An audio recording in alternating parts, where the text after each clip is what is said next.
Hi there. So as you can see, my microwaves are dirty, so I'm gonna put this new Zep microwave miracle foaming cleaner to use today. So I've already poured on it, so I'm gonna pour it more, a little more, and then close it and switch it on and let it do the work for a few more seconds.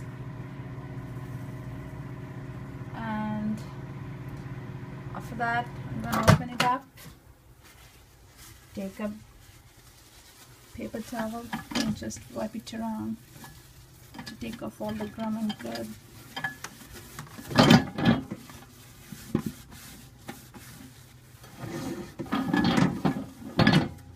And as you can see, it did a good job.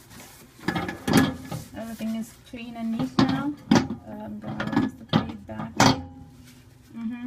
Thank you for watching.